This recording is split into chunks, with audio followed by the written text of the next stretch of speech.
अभी हम जीवन सहज 10 क्रियाओं को प्रमाणित करने के संबंध में तत्पर हुए हैं, ऐसा मेरा मानना है। तो जीवन होने का स्वीकृति सभी मानव में है ही। जीवन हर व्यक्ति अपने मन से ये कहता ही है,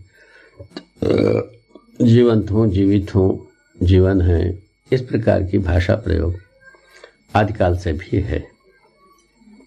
किंतु जीवन क्या है, जीवन का अध्ययन करता कौन है, जीवन का अध्ययन से प्रयोजन क्या है, इस पर शोध होना शेष रहा।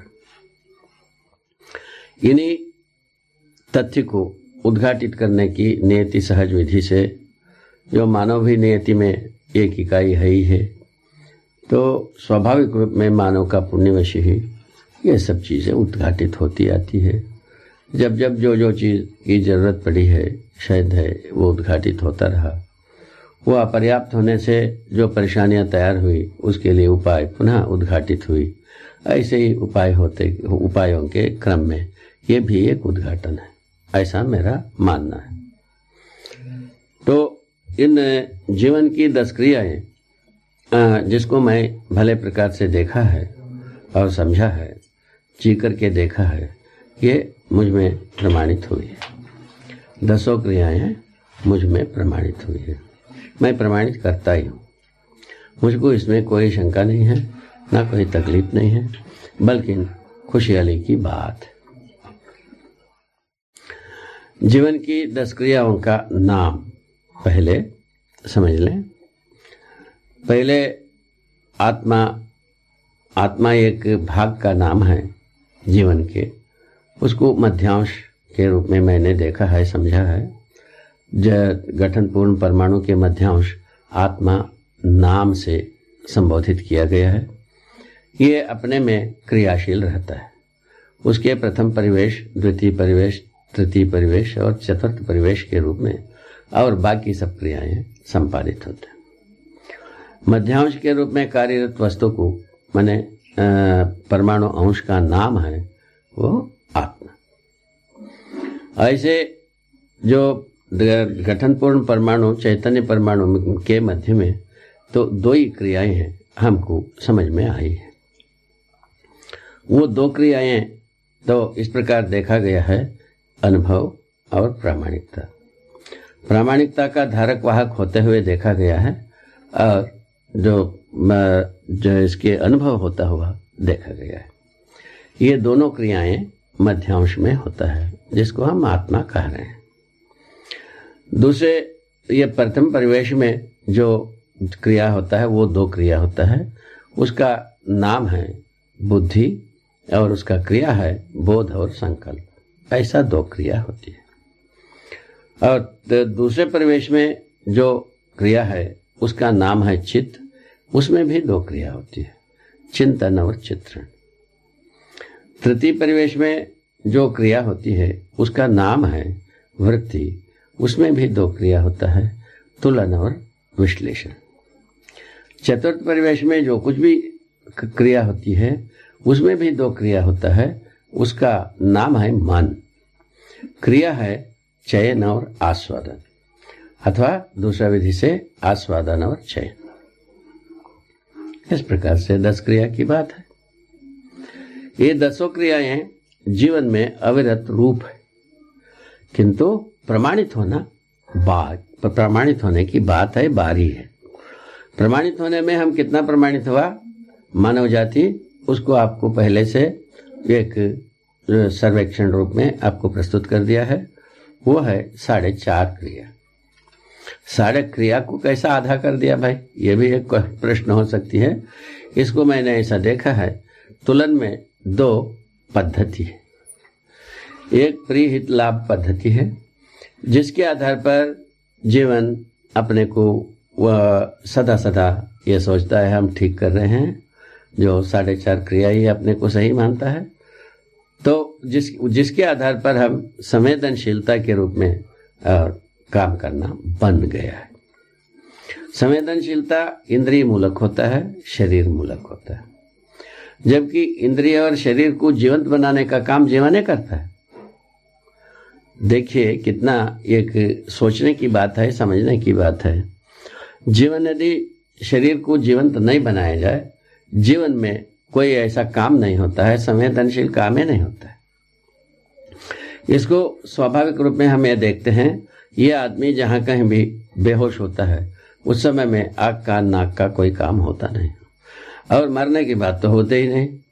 तो ये सब आप हर दिन आए दिन देखते ही रहते हैं। तो इससे ये हमको पता लगा है कि जीवंत बनाए रखने का काम जीवन ही बनाए रखता है। जीवंत बनाए रखा हुआ चीज को जीवन मान लेता है। यही मूल भ्रम है। जीवन अपने को शरीर को जीवन मान लेना है, कुल मिलाकर के भ्रम का मूल गठन है। शरीर को जीवन मानने के पश्चात शरीर के अनुसार चलना बाध्यता होता है। यही मान्यता के आधार पर चलने के आधार है। और जानना तो कुछ है ही नहीं। कुछ भी हम समझाने जाते हैं आधुड़े ही होना है। अभी तक जैसा हो गए हैं ये स्वयं गवाह है। अभी तक 20 प्रकार से मनुष्य जो है ना जीवन को समझाने की कोशिश किया। सारा बात अंततोगत्वा जाकर के शरीर ही जीवन है, इसको मानने की पक्ष में ही 99% और ज्यादा प्रतिशत लोग आज भी यथावत शरीर को जीवन मानते हैं। ये भ्रम का मूल तथ्य यहाँ से है। अब होना क्या चाहिए? जीवन को जीवन माना जाए, शरीर को शरीर माना जाए, शरीर का भी मूल्यांकन हो और प्रयोजन के आधार पर, और जीवन का भी मूल्यांकन हो प्रयोजन के आधार पर। सीधी बात है। यदि जीवन और शरीर का मूल्यांकन प्रयोजनों के आधार पर होता है तब मानव संज्ञा में हम जीना बनता है। मानव संज्ञा में जीने के आधार पर हमारा जीने की तरीके में बदलाव आता है। यदि ये दोनों मूल्यांकित होने की स्थिति में, ये मूल्यांकित नहीं होता है तो मानव व्यवस्था के रूप में तो जिएगा नहीं। कहीं ना कहीं अव्यवस्था की परेशानी रहेगा ही, कहीं ना कहीं रहवे करेगा। इसको चाहे अपन मानो ना मानो, व्यवस्था में जीना तो प्रमाणित होगा नहीं। व्यवस्था में जीने के लिए ठोक बजाओ मूल्यांकन यही है। शरीर का भी मूल्यांकन हो उपयोगिता के आधार पर, और जीवन का भी मूल्यांकन हो प्रयोजनों के आधार पर। और शरीर जीवन के लिए उपयोगी वस्तु है, इसमें दो राय नहीं है। इसको हमने अच्छी तरह से देखा है। क्या उपयोगिता है पूछोगे तो एक ही बात से निकलती है।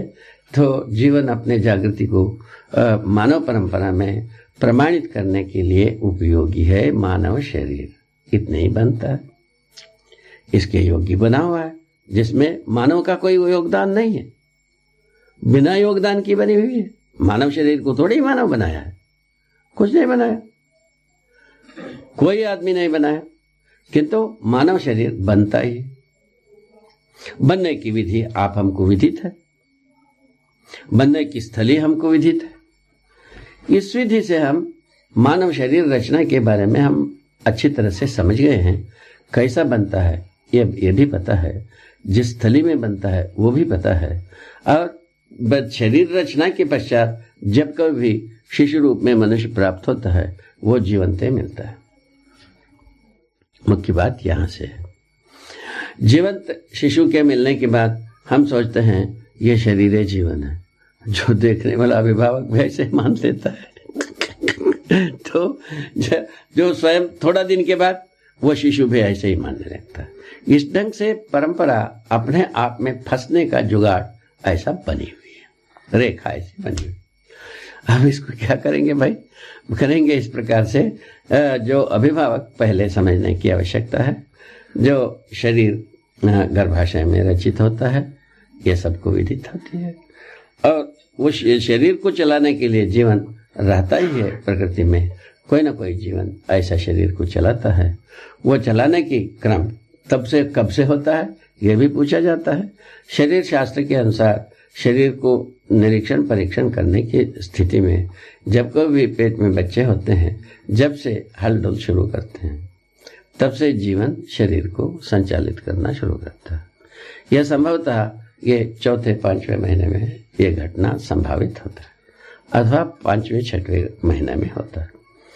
तो इसको हम यदि ध्यान से देखा जाए, शरीर और जीवन का जो संयोजन है, एक माने संचालित करने का मिलन है, गर्भाशय में ही हो जाता है। ये मुख्य बात है, ये भी अपने को ध्यान में रखने की मुद्दा है। और जीवन जो है ना, शरीर नहीं है, इस बात को पहचानने के लिए यही है, शरीर की कोई भी अंग अवयव में ना तो न्याय का प्रतीक्षा है, न ही व्यवस्था का प्रतीक्षा है, सत्य का तो प्रतीक्षा दिल्ली दूर है। इन तीनों का प्रतीक्षा अंग अवयव इंद्रियों में होता नहीं, अपेक्षा भी नहीं होता। इन इंद्रियों में कुछ नहीं होता। आंख में न्याय का प्रतीक्षा होता है, अपेक्षा होता है? नहीं होता है। हाथ पैर नाक कान कहीं भी नहीं होता है। किंतु आप न्याय की अपेक्षा करते ही हैं, प्रतीक्षा करते हैं, मैं भी करता हूँ, सभी करते हैं। किंतु व्यवस्था का भी अपेक्षा हम करते हैं, आप करते हैं, सत्य का भी अपेक्षा मैं करता हूँ, आप करते हैं। इस ढंग से तीनों चीज हम आप अपेक्षा भी करते हैं, प्रतीक्षा भी करते हैं। यह सच्चाई है। इसका भरपाई होना ही कुल मिलाकर के जीवन की 10 क्रियाएं प्रमाणित होना है, और कुछ भी नहीं। इसमें बहुत सारा झंझट भी नहीं है और बहुत सारा रहस्य भी नहीं है। अब रहस्य नहीं है, इस बात कहां से ध्रुवीकृत होता है? हर मनुष्य जीवंत ही है, ये तो बात पक्का है। और शरीर जीवंत रहने के लिए जीवन का होना बहुत जरूरी है। जीवन नहीं रहेगा तो शरीर जीवंत नहीं रहेगा, ये यथार्थ। और शरीर को जीवंत बनाए रखने के लिए जो माने वस्तु है, इसी का नाम हम जीवन नाम दिया है। जीवन अपने में जो सदा सदा शिशुकाल से ही परंपरा के रूप में जो मन की 2 क्रिया चयन आस्वादन को शुरुआतें करता है, ये तो वो तो करते ही रहता है। दूसरा जो विश्लेषण और तुलन में से विश्लेषण तो करता ही है, और तुलन को प्रीहित लाभ के रूप में हर व्यक्ति करता ही है, बाल्यकाल से ही करता है, वृद्धकाल से भी करता है। इसको हम देखते हैं। और जो और क्रिया जो चित्त का जो एक क्रिया है चित्रण क्रिया को हम तमाम करते ही हैं, करते ही आ रहे हैं। यही चित्रण क्रिया चलते मनुष्य अपना सामान्य आकांक्षा महत्वाकांक्षा संबंधी सारे वस्तुओं को चित्रित कर लिया और उसको प्राप्त भी कर लिया। प्राप्त भी करने के बावजूद भी हम कहीं भी कोई व्यवस्था तक पहुंचना बनाना है। इन्हीं उपलब्धियों को हम सोचते रहे ये मानव का उपलब्धि है, या मानवीयता की उपलब्धि है, मानव का श्रेष्ठता का उपलब्धि है, मानव का अधिकार का उपलब्धि है, संघर्ष का उपलब्धि है, युद्ध का उपलब्धि है, शोषण का उपलब्धि है। कुछ भी गणित लगाते रहते हैं। आए दिन ये सब तो पेपर पत्रिका पुस्तक इसमें तो सब हर दिन कहते भी रहते हैं। इन सबको हम भी सुनते हैं, आप भी सुने हैं, आप भी पढ़े होंगे, हम तो पढ़े नहीं हैं। बात इतनी है, सुनने की बात सही है, इतने ही बात है। तो इन बातों को देख करके हंसी भी आती है, कभी अफसोस भी होती है। हम कैसे इतने में मान लिया हम सब मनुष्य के लिए हम सभी कुछ पा गए, मनुष्य को हम अध्ययन कर लिए, ये कैसा सोच लिए? एक पुनर्विचार करने की होता है। जो कहते हैं शरीर शास्त्र के नाम से लिखा जाता है, जिसको बायोलॉजी कहा जाता है, तो बायोलॉजी वाले तो करते क्या है? तो शव को अध्ययन करते हैं। जीवंत आदमी का एक भी आदमी आज तक अध्ययन नहीं किया। वो कहते हैं बायोलॉजी को पढ़ा दिया। क्या यह सच्चाई है? सच्चाई हो सकता है? कोई अंधरा भी क्या यह मान सकता है? आप ही बताओ, सोचो कि हम एक शव को काट करके मनुष्य का अध्ययन कर पाएंगे? हड्डी को गिन करके क्या मनुष्य का अध्ययन कर पाएंगे? और मांसपेशियों को गिन करके क्या मनुष्य का अध्ययन कर पाएंगे? ये जबकि जीवंत मनुष्य में ही आँख कान नाक में कहीं भी मनुष्य का अध्ययन नहीं होता है। जीवंत मनुष्य में। मरा हुआ मुर्दा जब जीवन छोड़ दिया है, ऐसे मरी हुई शरीर को मैंने देख करके हम मनुष्य का अध्ययन कर लिया, ऐसा सोचते हैं। ये इससे बड़ी झूठ, इससे बड़ी लबराई और क्या हो सकता है। मानव परंपरा को क्या क्या देन दिया परंपरा ने, तो झूठ की पुलंदा दिया। इसीलिए क्या हो गया, जो आदमी शिशु गोद में आता है, स्कूल में जाता है, उनके ऊपर यही लादा जाता है, माने इसी झूठ की पुलंदा लादा जाता है। जबकि हम मनुष्य का अध्ययन किए नहीं किए। हम डिंग हाँकते हैं, मनुष्य का अध्ययन कर लिया। अस्तित्व का अध्ययन किए नहीं किए, हम डिंग हाँकते हैं इसके ऊपर हम शासन करेंगे। अब क्या करेंगे, अब क्या किया जाए। तो इस ढंग से मानव परंपरा दब चुकी है, बहुत बड़ी भारी बोझों से दब चुकी है। और यह इसका दो ही विकल्प है, नहीं तो इससे छुटा जाए, नहीं तो सब मर जाए, दो में एक हो जाए। मानव इस धरती पर रहे ना करे, रहेगा तो सबूर से रहे। यही आज की आवश्यकता है, यही स्थिति बनी हुई है। तो सब मरने की बात जहां तक है, नियति स्वयं माने संतुलित करता है। इस बात को भी हमको पढ़ाया गया है, मानव जाति को पढ़ाते हैं। मानव जब जितना अति कर सकता है वो सब करने की बात, तो प्रकृति में ही ये व्यवस्था है। प्रकृति ऐसा परिस्थिति में डालेगी, मानव इस धरती पर रहवे नहीं करेगा। ठीक है। एक तो पर्यावरण की बात, हल्ला दंगा, ये तो हम सुनते ही हैं। तो कितना आदमी मरेगा, कितना आदमी बचेगा, वो सब के लिए उपाय खोजा जा रहा है। कुछ लोग सोचते हैं कि हमारा देश वाले बच जाए, कुछ धर्म वाले सोचते हैं कि हमारा धर्म वाले बच जाए, कुछ परिवार वाले सोचते हैं हम धार्मिक हैं, हम बच जाएं, बाकी सब मर जाए, ऐसा भी सोचते हैं। या ये दिन पेपरों में आता ही है, बचाने वाला यही है। किसी एक का नाम लेते हैं, उसमें कोई ना कोई मजहब समाई रहती है, बाकी सबकी अंतकाल होने ही वाला है, ये भी कहते हैं। ये सब कह करके कहाँ जाना चाहते हैं, क्या होगा इसका, हसरत क्या होगा। तो ये सोचने की मुद्दा है।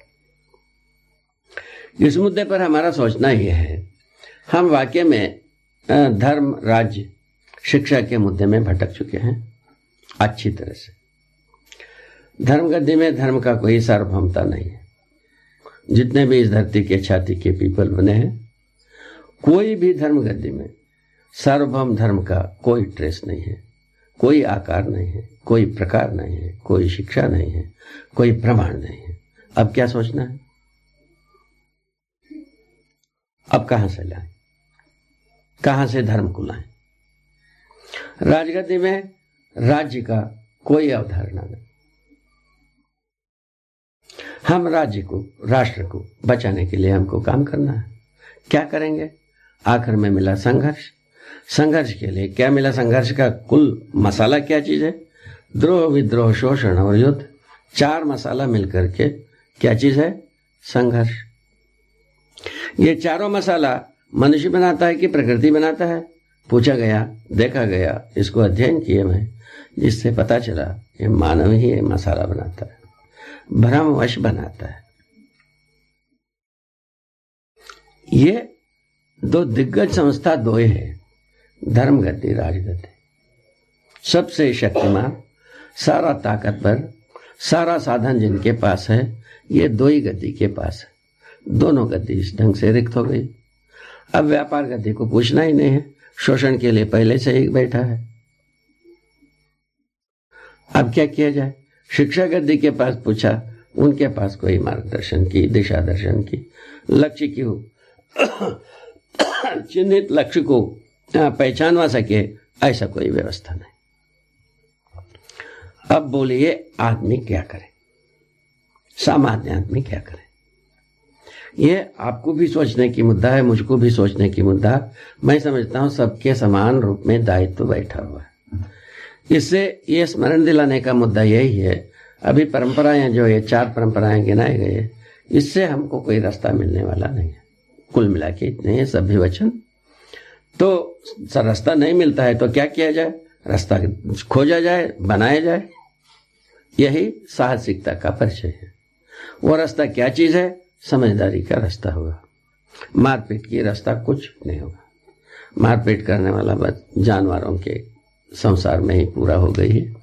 मनुष्य परंपरा के लिए मारपीट कोई साधन नहीं है। मारपीट से कोई लक्ष्य मिलता नहीं है। मारपीट से कोई हमारा आवश्यकताएं पूरा होता नहीं है। मारपीट से हमारा तृप्ति मिलता नहीं, चारों मिलता नहीं। इसके बहुत भी मारपीट की परंपरा बना के रखें। बोलिए साहब, ये भी लबराई हो गया कि नहीं हुआ? मिलता ही नहीं तो उसको भी डुहारो का हाथ। अब क्या किया जाए? इस ढंग से हम हंसी के पात्र हो चुके हैं। इसलिए अब बुद्धि की बात यही है, तो हम स्वयं समझदार हों। समझदार होने का जांच अपने में करें। तो मुझको करके आप समझदार नहीं हो सकते हैं। मुझको जांचने मात्र से आप समझदार नहीं हुए। आप स्वयं अपने को जांचेंगे तभी समझदार हुए। मैं संसार को जांच जांच करके 30 वर्ष तक मैंने सिर कूट लिया, कहीं भी हम समझदारी का ट्रेस नहीं मिला। जब हम 20 वर्ष प्रयत्न करके अपने को जांचा, तब समझदारी का ठोर मिला। तो अब ये पहले जो हम जितने भी परिश्रम किया उसको हम अध्यावसायिक विधि से अभी मानव को अर्पित करना चाहते हैं। उसी क्रम में ये प्रयास एक प्रयास है। इस अध्यावसायिक विधि से यदि आपको इंगित हो जाता है अस्तित्व शाश्वत सत्य है, आपको ये समझ में आ जाता है सह अस्तित्व ही शाश्वत सत्य है, सह अस्तित्व में जीना ही हमारा परम धर्म है, ये यदि समझ में आता है, उसके लिए सारा समझदारी आपके समीचीन नहीं है। ये बहुत सुलभ है। लबराई ज्यादा कठिन है मेरे अनुसार। तो सच्चाई में जीना मनुष्य के लिए सुगम है। आज भी मैं यही कहूंगा, कल भी यही कहूंगा। मैं जी करके देखा हूं। हमको पहले जब हम तमाम प्रश्नों से घिरा था, उस समय में हमको जीने में कितने तकलीफ थी, और वो प्रश्नों से मुक्त हो गया, समाधान से हम संपन्न हो गए, लेस हो गए। उसके बाद हमारे पास सुगमता ही सुगमता है। हमको कहीं कठिनाई दिखती नहीं है। ये मेरा सत्यापन यही है। यदि ये बात मुझको पटती है, मुझको ठीक लगता है, यदि आपको भी ठीक लगता है, तब तो हमारा विश्वास और बढ़ेगा ही। इसी प्रकार हमारे साथियों में 20 व्यक्तियों में ये बात को देख लिया गया, प्रमाणित कर ली गई। ये हमारा एक उत्सव की, उत्साह की, दृढ़ता की, विश्वास की आधार ये बनी हुई है। ये बात यदि आप भी चाहते हैं, आप भी अपने में जांचिए। क्या जांचेंगे भाई? चिंतन से जांचना शुरू होता है, न्याय से शुरू होता है। क्या हम संबंधों को समझे हैं या संबंधों को हम निर्वाह करते हैं?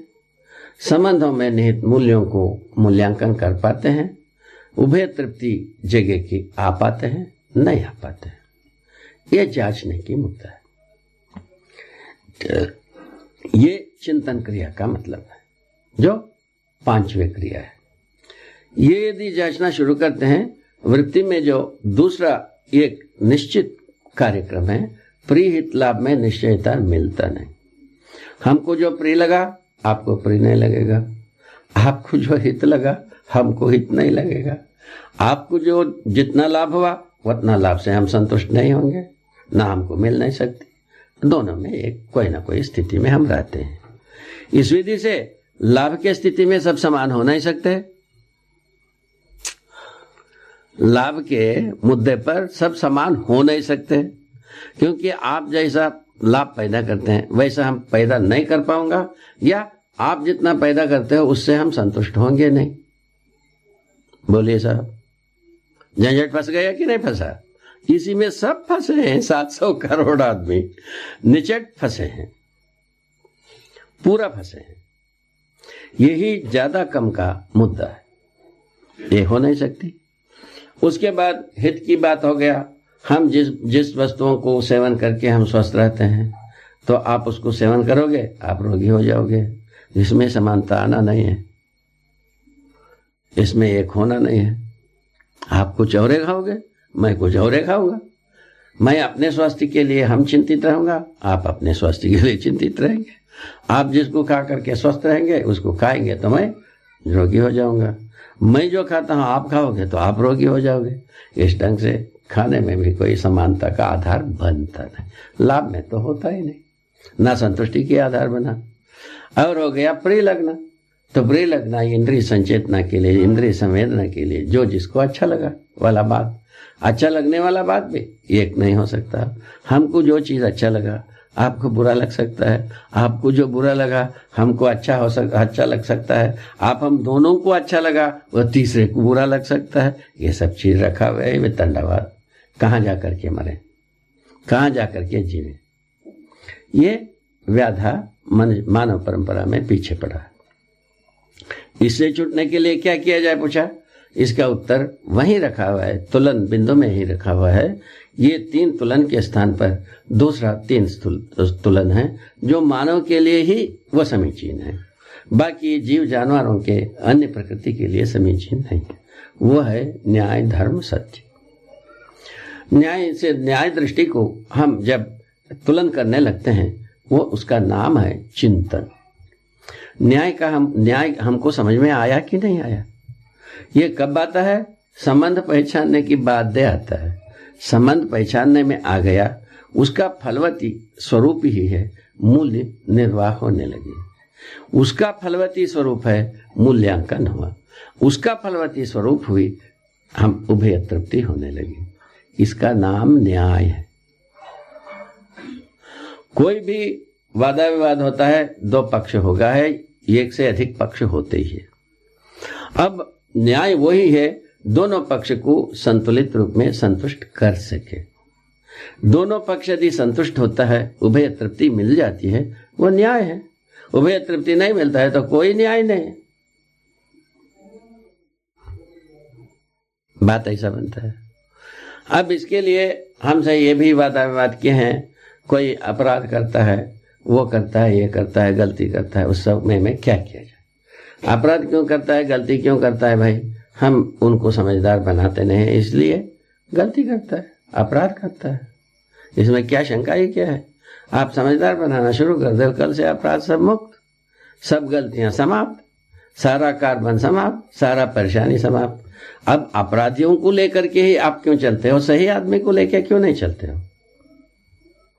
जैसा मैं कोई अपराध करता नहीं हूं ना, मैं ना कोई गलती करता हूं, या ऐसे ही हमारे जैसा और 2500 व्यक्ति नहीं करते हैं, उनके साथ हमारा कोई परेशानियां नहीं है।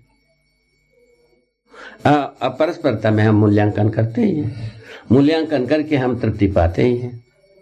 इसको कैसा भुलाया जाए, इसको कैसा हम अलग किया जाए, इसको कैसा हम नकारा जाए। एक तो ये प्रमाण आपके सम्मुख आता है।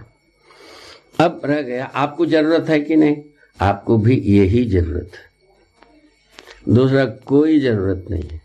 आपको भी यही जरूरत है, आप भी इसी बात के लिए आगोरते बैठे हैं। तो मुझमें आप में इतने ही अंतर है, मैं किसी मैंने दर्दवश मैं एक कदम आगे चल दिया, मुझको ये चीज हासिल हो गई, मैं ऐसा सत्यापित करने योग्य हूँ। अभी आप समझने के बाद आप भी ऐसे ही सत्यापित करोगे, मैं न्यायपूर्वक जी ऐसे ये फायदा है, ये इसमें इतना सुख है, इतना प्रसन्नता है, इतना संतुष्टि है, इस बात का सत्यापन आप भी करोगे। तो आप मैं स्वयं अकेले थोड़ी है, हमारे जैसा 20 व्यक्ति सत्यापन करने योग्य हो गए हैं, और जो आप भी हो जाएंगे। इसी ढंग से सर्वमानव अपने सत्यापित करने योग्य होता है। कब होता है, समझदारी के आधार पर। समझदारी कौन देगा, शिक्षण संस्थान देगा। शिक्षा संस्थान जो है सभी अभिभावकों का एक अभिव्यक्ति है। शिक्षण संस्थान क्या है, सभी अभिभावकों का एक सम्मिलित अभिव्यक्ति है शिक्षण संस्था।